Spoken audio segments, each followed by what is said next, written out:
Hear me out. Take a super long, lush reverb. And then a super long and big stereo delay. Combine the two together and start playing long, meaningful chords.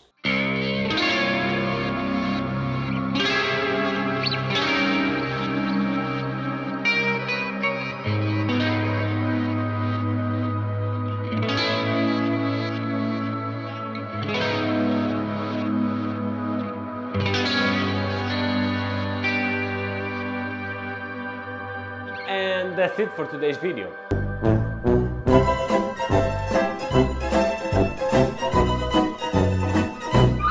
Jokes aside, those really are the main ingredient for your typical ambient guitar sound. And because of that, instead of teaching you all the bells and whistles of getting ambient sound on guitar, I want to share with you a few examples and approaches so you can make your own one. Disclaimer, a reverb and delay, of course, will be the starting point for all the examples, so I don't have to repeat myself over and over again. My name is Gianluca, I'm a guitar player, singer and songwriter from Italy, and enough talking, let's start with...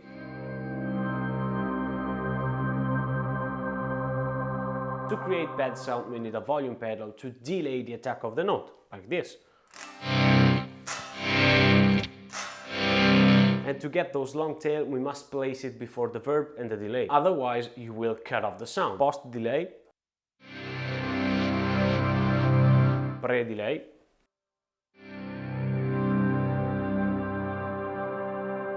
for this example I'm splitting the signal in two, with the first line with a reverb and a chorus just to spice it up, and on the second puff I'm using a shimmer reverb before the stereo delay. A shimmer reverb is basically a reverb combined with an octave up, and here's how it sounds.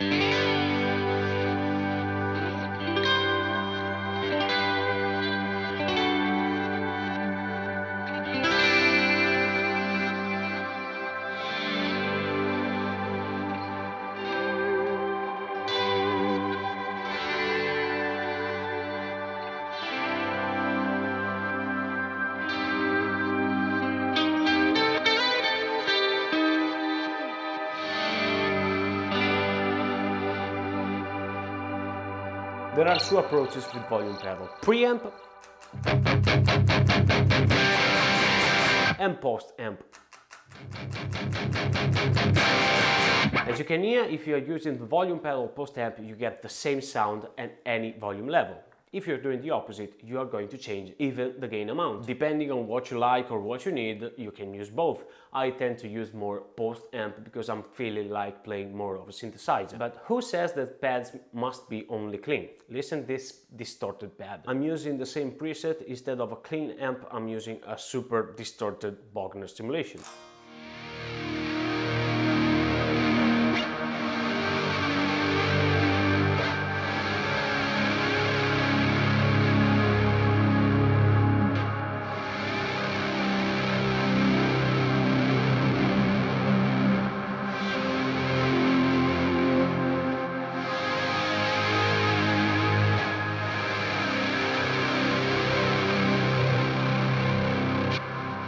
Moving on to drones, and those are my favorite because you can get really heavy with that.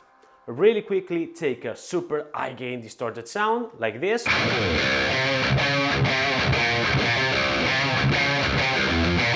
Place an octaver in front, set it with a low octave.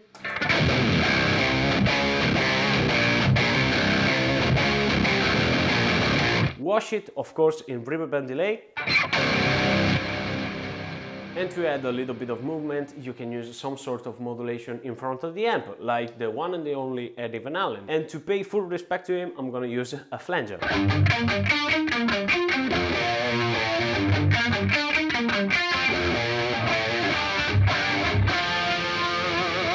Let's combine everything together.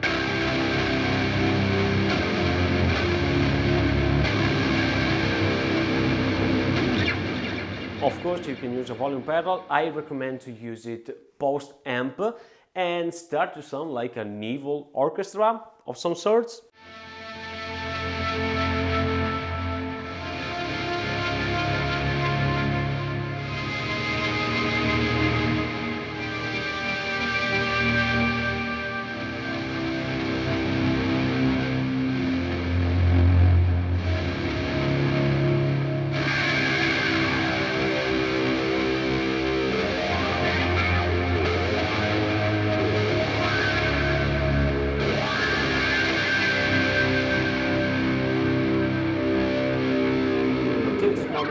place the reverb and delay block after our main sound. But why not doing the opposite?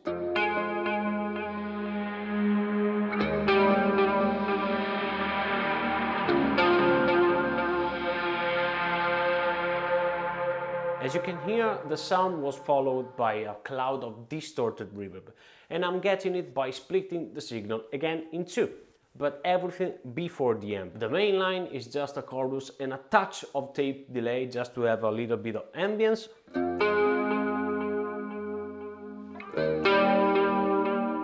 And then on the second path I set it a drive that it's a verb, so I can get a super distorted reverb, and then I'm blending it with the volume pedal. Otherwise it would be pretty chaotic. Listen, this is everything open.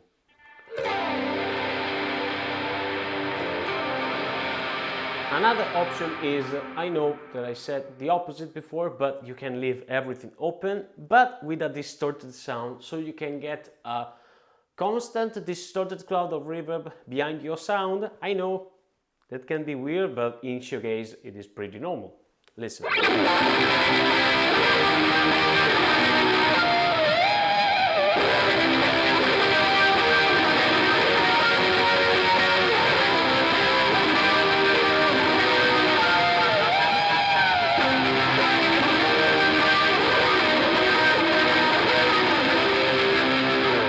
Now let's move on to the last example.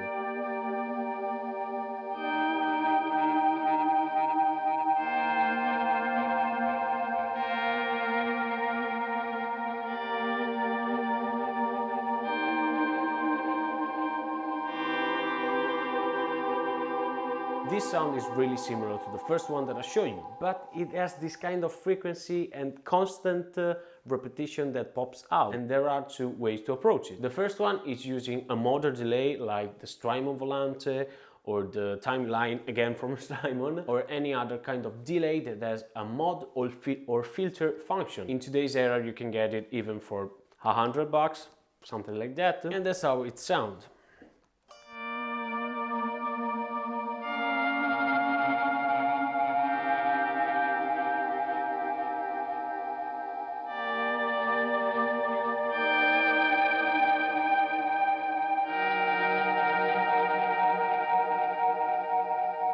But if you like to use a more old-school approach, you can take an analog type delay, even a simulation is fine, and you can make it self-oscillate, which means, with the fact that I'm Italian, I cannot explain all the tech stuff behind self-oscillation, so I will just show you what it means. So this is the patch that I'm using, and let's pluck a note and engage that analog style pedal. Let's increase the feedback until it does this. As you can hear, it is now self-oscillating, but it can go pretty crazy. You have to find the right spot where it is not doing this, which is good because you can do all sorts of weird manipulation stuff, but we need to use it, so I suggest to use it around 80%. 82, 83, because as you can hear there's still that long tails, but it is not completely over the top, and you can play notes.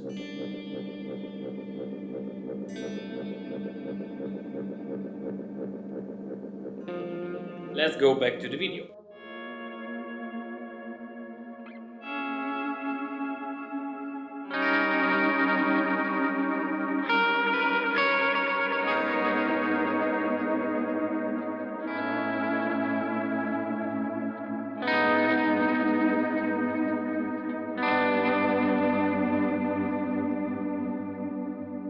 I highly recommend to get that frequency, which is still going, to came out. Place the analog pedal before the amp. If you, like myself, like to use a more saturated, clean sound, that will gives it a lot of harmonic content, and it will cut through every mix.